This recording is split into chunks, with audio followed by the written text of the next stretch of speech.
This is the Women Emerging Expedition podcast, so you can follow the ups and downs and the roundabouts of the expedition and play your part in them. 24 women started on the 28th of May 2022 on this virtual expedition that will take 9 months.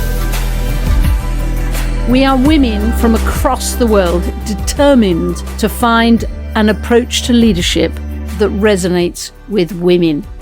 We'll be successful so that women the world over will be able to say, if that's leadership, I'm in. Welcome, welcome, welcome. Julia Middleton, Expedition Leader.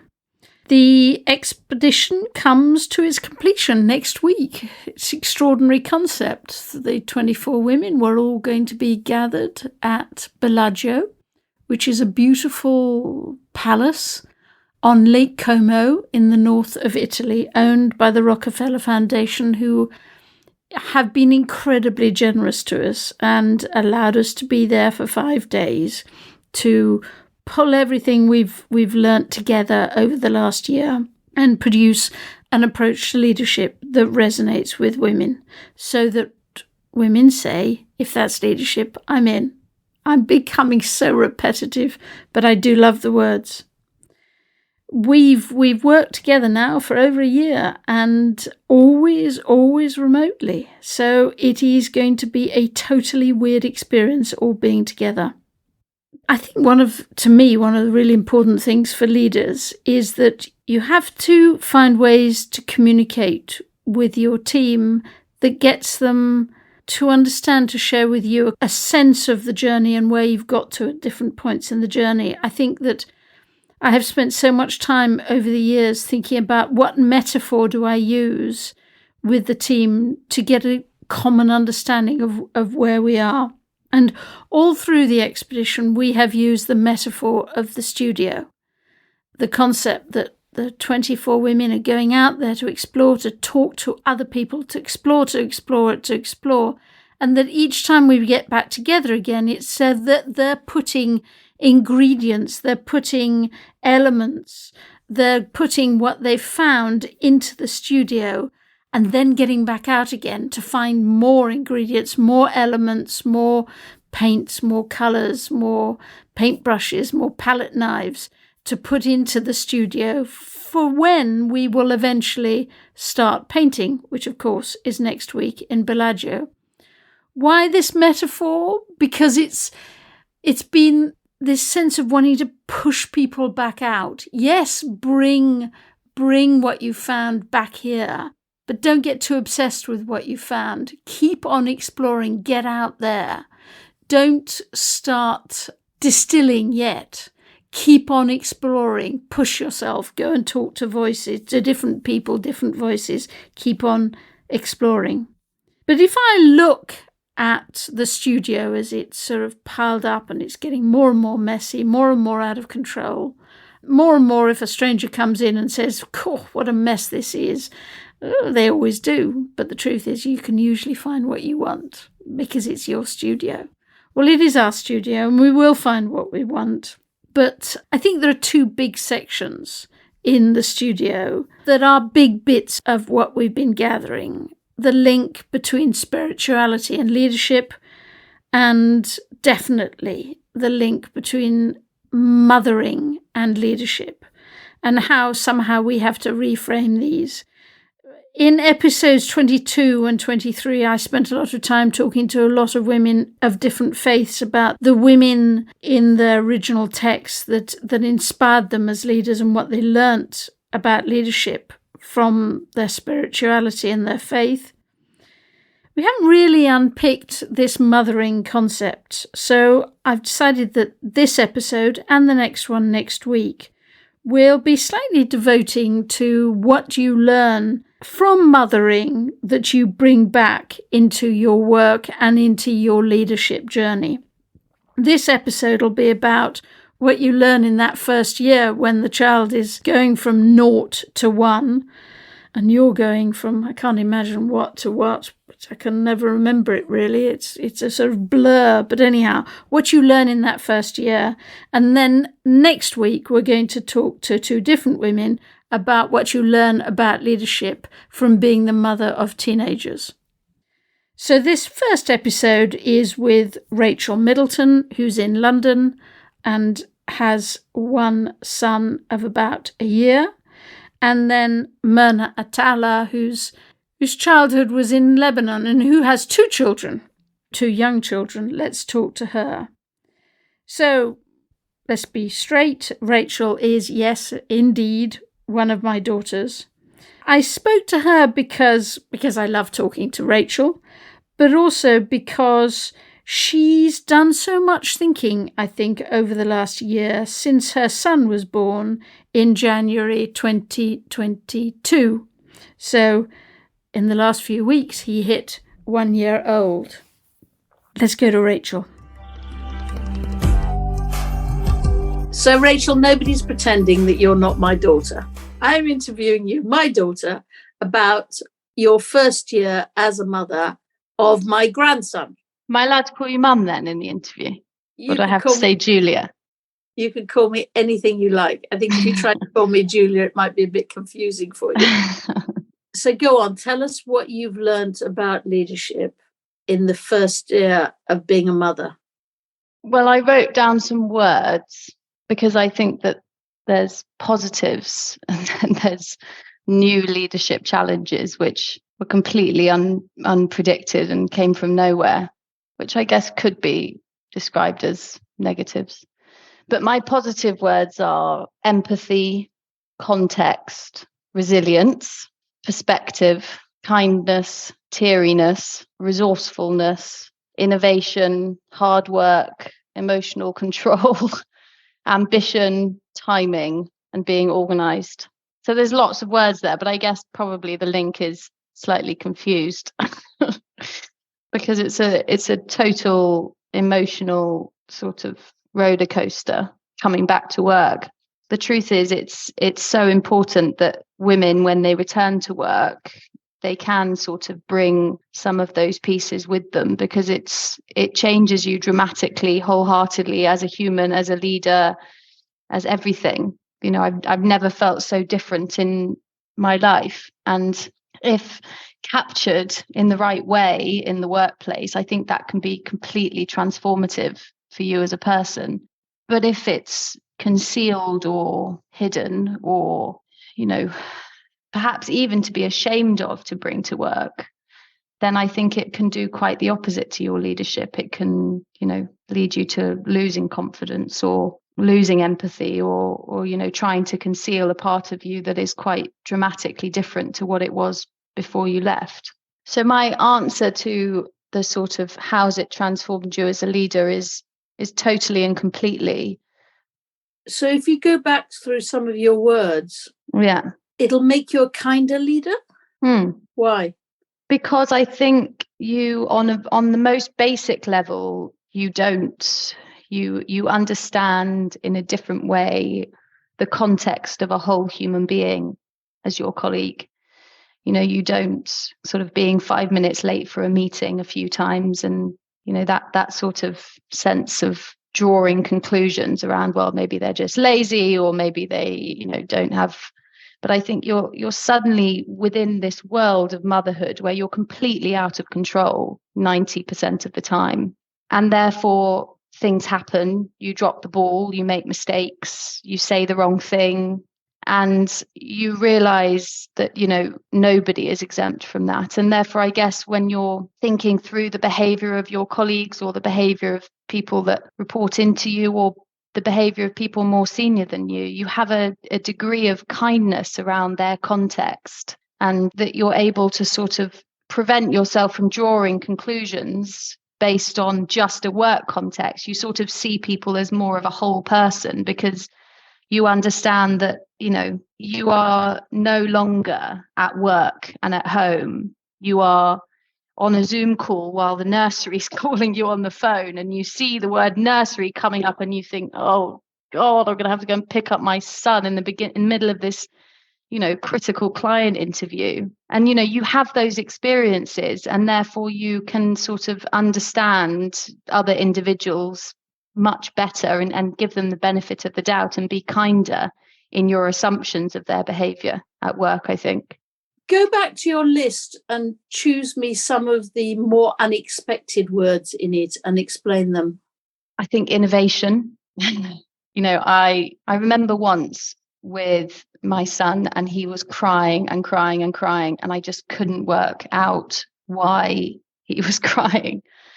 And so I just got in the shower with him. I didn't turn the shower on. I just stood underneath the shower. And then we got out, and then we just flushed the loo. And he stopped crying. And, those are moments of just when you are really, you tried everything. You've gone through the list. He's not bloody tired. He's not bloody hungry. He's not, he's been burped. And you just think, right, I've got to be creative here. I've got to think of something new, something different. And you go and flush the loo. And that's what was needed. And it's ridiculous. But actually it is that sort of, innovation and new ideas, particularly when the world seems as if it's all crumbling down around you, that you just have to calm, rethink, reset, come up with something new. And I think that's probably I'll take into the workplace. That's, if something's not working, don't panic that it's not working. Just chill, come to a sort of place of mental peace despite, a screaming child around you. Calm yourself and just think of a new idea and try it. And that's the other thing, it's one of the most frustrating things about being a mother is that everybody tells you what to do all the time, which I'm sure all mothers will say. But the truth is, nobody bloody knows what this baby wants, because this baby doesn't speak. And the person who knows probably best is the mother, but even the mother doesn't know. And you're not a bad mother if you don't know. But, you just have a list of things that you can try. And if they don't work, you start again at the top of the list. And I think that also is another thing I'll take into my work is, some ideas don't work, but you have to try them. And if they didn't work today, they might work tomorrow, or they might work in 2 minutes. And there's nothing wrong with the idea not working. There's nothing wrong with failing at it, even when, the stakes are that parenthood is the thing that you really, really don't want to fail at, but you fail at it all the time. And it's just, you have to just pick yourself up and try it again, even if it's exactly the same thing. So I guess it's that resilience, it's that innovation to try new things, come up with new ideas. And I guess, and also a lack of fear that you're not going to get it right. You still have to try. You just have to go for it. That sort of impulsive, just try it, see what happens. If it doesn't work, it doesn't work. Try it again tomorrow. But that's tough. That's tough. On a basic level as well, leaders, they have to be well organized. And, that is, I think it was you, Mum, that said that when you were asked the question, what's enabled you to have 5 children and do what you do, and you said good planning. And it sounds simplistic, but it's the truth. You do have to be bloody organized as a mother. And I think the same is true for being a leader, particularly when you have people around you relying on you. If you come back to work after having a child and the employer doesn't recognize that you're different, explain the concept that it then all the learning can become actually damaging. Well, I'll give you an example. So I recently started a new job, and I had a really good, very helpful conversation with one of the most senior male partners in the firm. And I said, how are you successful here? And he said, bloody hard work. I did lunches, dinners, breakfasts. I worked all hours, etc. And I walked away from that meeting thinking that's actually not at all inspirational for me, because I can't do that. I can't do the lunches and the dinners and I won't, because I will pick up my son from nursery and I will spend, that time with him in the morning and in the evening. And so I think that in any dramatic situation that wholeheartedly changes an employee's life or perspective, unless there's a degree of acknowledgement about that, then it can feel as if it's something that you should hide rather than you should celebrate. And the truth is that motherhood, it has totally transformed me as a person. I feel completely different to what I was before. And I think that individuals should be proud of that, and they should celebrate that, and they should celebrate how it's made them into a more successful individual and a more empathetic leader and a more hardworking leader and a leader with more perspective. But if you feel when you return after that period that it's something to conceal, I think that it prevents you from celebrating all of those learnings and sharing those learnings with other individuals. And perhaps it makes you feel as if it's something to be ashamed of because it's concealed. But that for me is not, it's so far from helpful. I don't think there are many individuals that you would meet who, when asked the question, how has motherhood transformed you as a leader or as a person, I think they would say wholeheartedly. But how many women, when standing on a podium and asked, what are the pieces that have transformed you as a leader, how many women say motherhood?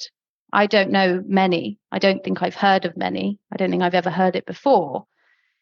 And I wonder why that is sometimes, because when I reflect on my own leadership journey, I feel that this experience has changed me more than any experience that I've had in the workplace for my whole life. It's an experience which transforms you, regardless of whether it's at home or at work. And I think that needs to be a bit more celebrated.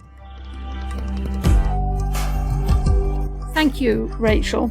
It cannot be easy being interviewed about mothering by your mother, but that was fantastic. It's strange, looking back. I think right at the beginning of motherhood, I sort of made a promise to myself that I would not make a speech anywhere on the subject of leadership, and in fact on the subject of anything, without drawing on an example that came from motherhood. Motherhood stories became sort of associated with me and my speeches. I suppose it was a small act of rebellion because nobody else seemed to be doing that. I am well aware that some people in the audience used to see those stories as unprofessional, in fact, probably deeply unprofessional. But I always reckoned I could cope with that because nobody ever accused them of not being relevant. They were always relevant. They illustrated the points and the leadership learning. So unprofessional, I can cope with that. If they'd told me they had nothing to do with leadership, I would have been probably more careful. So anyhow, thank you, Rachel, very, very much. Now over to Myrna, who's done this twice. So she's got 2 small children. So what did she learn in that first year? Twice. The thing about a child is there's sort of a new part of your heart that gets exercised and a fair amount of emotion, hormone, empathy that, it bubbles up. And so, I think in some ways I became a little bit kinder, maybe not so perfectly kind, but, I took this a step back, whereas I tended to bulldoze. I think in that first year, I learned that there are different ways of doing things, and it's okay to be patient with folks. The other thing I learned is it's okay to have boundaries so that you can be a better leader. So what I ended up doing in that first year was turning off the notifications on my email, because what I found was I'd get home after a long day and I'd be missing my child, and then the email notification would come up. And even if I didn't respond to the email, it sullied my experience with the child. And so I realized that it's okay. I can pick up those emails later if I need to. but then I'll be in the right headspace. I'll have given and taken from my child. There will be a sort of experience there. And then I can give and take, because sometimes I'd respond to the email while with my child, but feeling frantic and frustrated and respond incorrectly, or just not as effectively maybe as I could.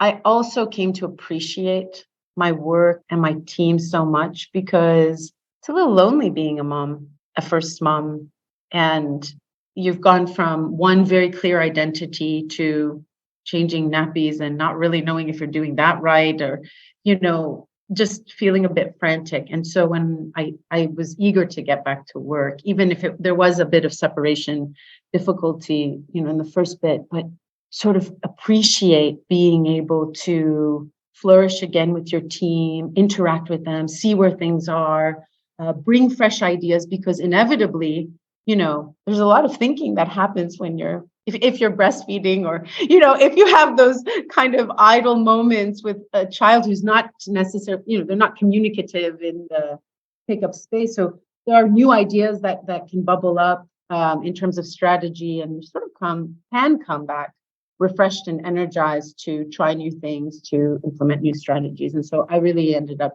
coming back excited. There's also a sense that everything could spiral completely out of control at all times. Which part?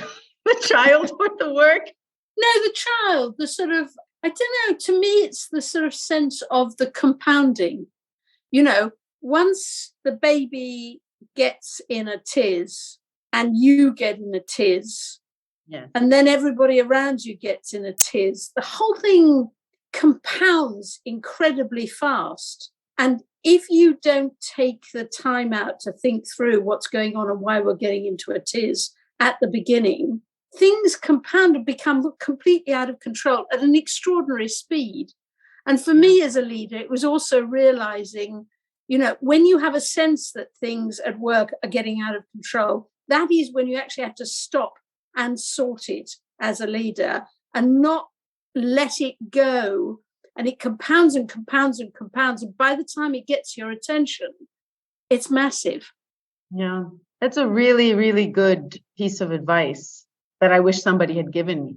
Actually, what you're saying makes so much sense, because you're not an expert as a first-time mother, and everybody seems to have an opinion, from the internet to random persons, walking by you in the road, to, family, and you're not sure how to respond. And so if you don't stop and say, you're right, kind of be intentional about what kind of parent and what kind of reaction you will have, in the same way as you do, exactly as you say, as a leader, it can be a little hijacked, the whole thing.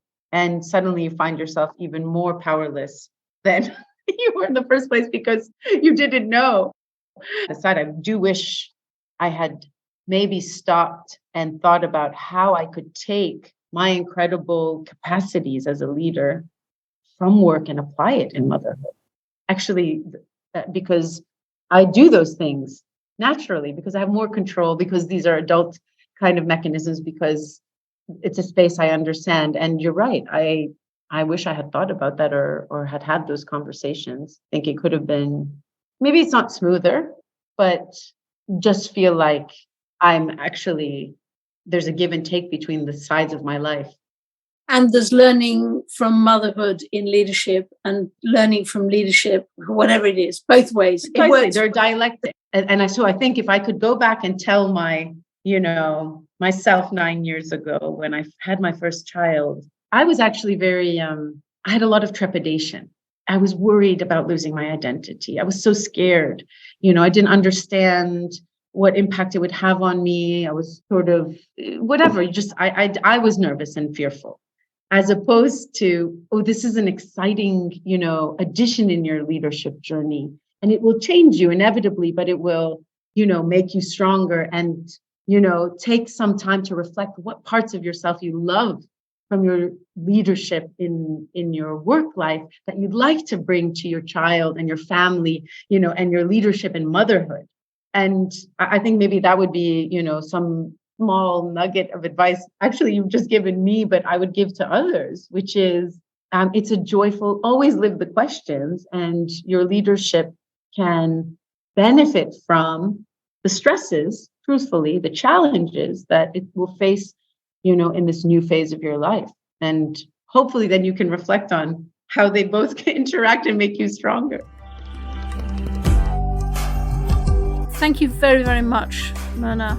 Lots of learning and lots of learning from both of you. I thought I'd pull some of that learning into sort of 5 buckets. The first one is that you learn how to lead when much of the time, or 90% of the time, you feel pretty well out of control. You know you're making lots of mistakes and you are on an emotional roller coaster. Now, that sounds like work too, to be honest, and it certainly sounds like leadership. So I would have thought those survivor skills are immensely important pieces of learning that you take from motherhood and mothering to leadership. Second one is this word kinder. Both Rachel and Myrna used it. Kinder about understanding the context of the whole human being. Kinder about, well, Myrna's expression, wasn't it, is that it activates a part of your heart. And the expression she used is that she's much more careful about bulldozing people into things. She's much kinder with her team as the leader. The third one was around the word innovation, the trying new ideas, the trying new things, even if they didn't work well yesterday, they might work today. The sense of keeping on trying, the resilience to keep on trying. And without doubt, leaders are having to achieve more with less, or achieve more for more these days. And therefore, innovation is absolutely crucial in there. And we all know that in leadership, innovation comes very much from trying and trying and trying and keep on going. And to use Rachel's expression, calm, reset, think of something. I have an image of her standing in a shower that's not switched on very much. The fourth one is this concept of being well organized and figuring out where your boundaries are and it being okay to have boundaries. I think leaders who have been through motherhood are strong planners. They're well organized. Both he and she and they are more organized if they have been through mothering and motherhood. And I think the fifth thing that interests me is this sense of when to act. Working both ways. Myrna expressing that sense that it taught her how to let go and not to try and control things too much, to let other people act rather than she herself. But also this concept that as a leader, if you let things go too far and for too long, then putting them back together again, by which time they have compounded, is much tougher. So it seems to me there is endless learning from motherhood and mothering into leadership. And we need, yes, quite rightly, to reframe this, to reframe motherhood as an important piece of a leadership journey, and not to celebrate, not to conceal that piece, but indeed to celebrate it. Great episode, loved doing it. Looking forward to next week and the learnings from leading teenagers, mothering teenagers. Maybe it's both. Look forward to it. Lots of love. To become part of our movement and share your thinking with us, subscribe to the podcast and join the Women Emerging group on our website at womenemerging.org. We love all of the messages you send us. Keep them coming.